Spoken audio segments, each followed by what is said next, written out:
Hello, here we are again with another RCC Studies, and today the two of us, I'm Barbara. I'm Dennae. We're here to just enjoy looking at the scriptures together and exploring them. We are looking at the book of Hosea today, a section of it, Hosea 4, 1 through 3.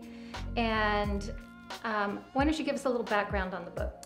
Yeah, so Hosea is a book, one of the books of the prophets that comes in the Old Testament, and the prophetic books are really a lot of great reading. There's a lot of drama in them. A lot of times prophets are reenacting before the people of God the very thing that God wants to tell his children.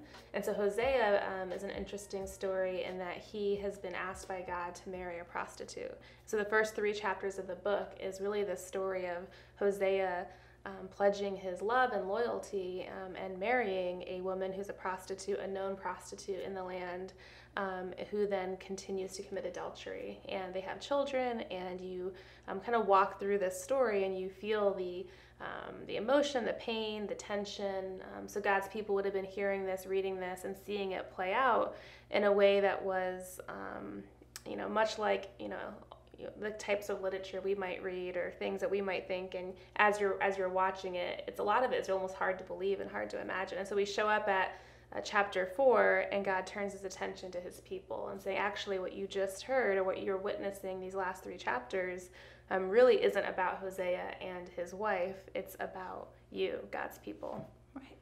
So when he comes in this book, in chapter 4, it says, "Hear the word of the Lord, O children of Israel." This is God reaching out through Hosea's words to the children of Israel, communicating to them.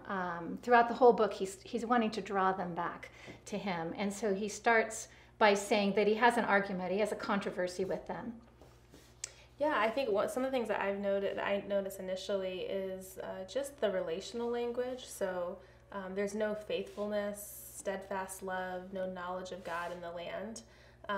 This controversy is this argument that God has with Israel, something he wants to bring to their attention. There's a breach or a break in the word that we use a lot when we talk about God's people is the covenant, which is these community that God has promised himself to and are promised to him, and there's a break in their relationship. I think the result of that, of them not being, the children of Israel not being in relationship with God, is this right here, that they're swearing, lying, murdering, stealing, and committing adultery. They break all bounds, and bloodshed follows bloodshed. There's a real breakdown of community.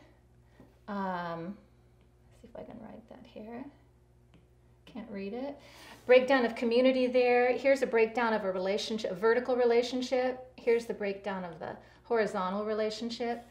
And then it goes on here, therefore the land mourns and all who dwell in it languish. This is the downward spiral of what happens when we pull away from God.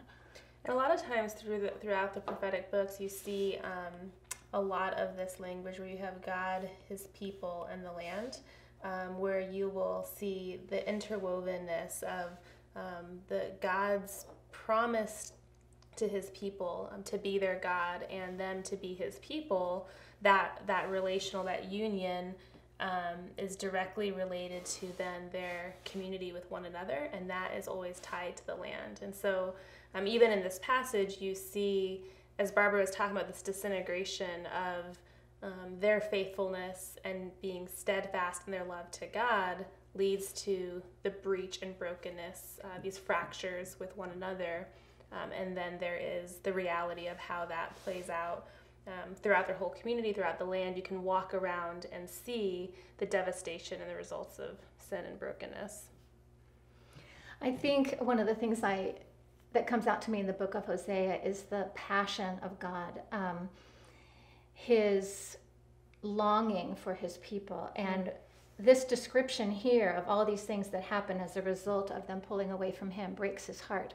Breaks his heart in terms of his relationship with them, and also breaks his heart of what he sees happening to his people and his creation. Yeah, I think one of the things that really stands out to me in this passage is how often I think we can talk about or think about sin in terms of breaking a rule.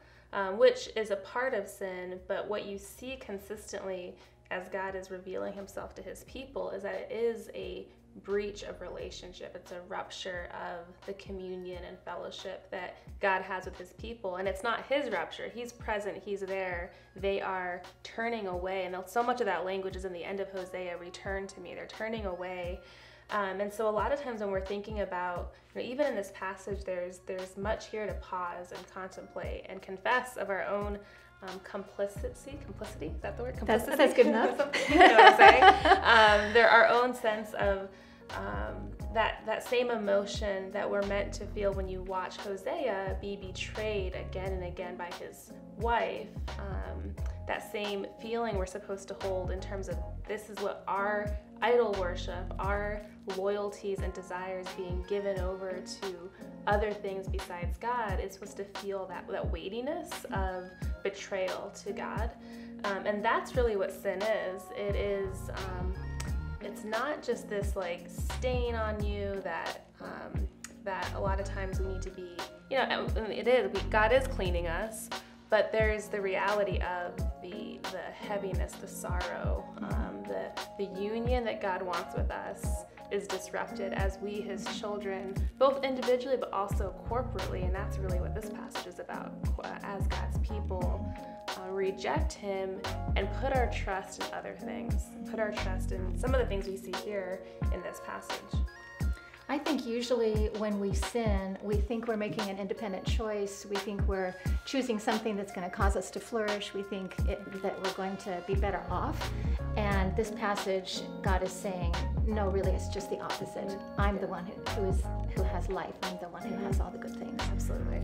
Absolutely. Yeah.